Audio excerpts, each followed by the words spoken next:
আসসালামু আলাইকুম গাইস, কেমন আছেন সবাই? আশা করি আপনারা সকলে ভালো আছেন। তো গাইস, আমরা অনেকেই ফল কিনতে চাই, কিন্তু ফলের দামটা অতিরিক্ত বেশি চাই ফলালায়। তো অবশ্যই আজকে আমরা দামটা শিওর জেনে নেব ফলার কাছ থেকে, যে কোন ফলটার দাম কেমন হতে পারে। হয়তো 5 টাকা 10 টাকা ডিফারেন্স হবে, কিন্তু ইয়ার বেশি হবে না। তো গাইস, পুরো ভিডিওটা ফুল দেখবেন। আসসালামু আলাইকুম ভাই, ভালো আছেন? ভালো দাদা। আচ্ছা, এখানে আপনার ফল কোনটা কত দাম বলতে পারবেন?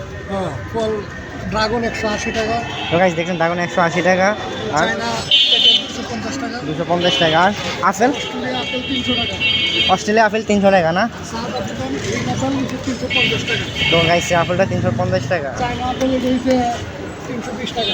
তো গাইস দেখতে পাচ্ছেন, চায়না আপেল হলো 320 টাকা, আর হলো মালটা আছে, মালটা 380 টাকা রাখা যাবে গাইস। 280 280 টাকা, আর আনার হলো 500 টাকা কেজি। গাইস দেখেন, আনারটা অনেক সুন্দর আছে, কালারটাও অনেক সুন্দর। আর হলো কালো আঙ্কুর, আর আঙ্কুরের কেজি হলো 400 টাকা। তো আপনারা দেখেন গাইস, আঙ্কুরটা অনেক সুন্দর আছে, তাজা। তো গাইস দেখেন,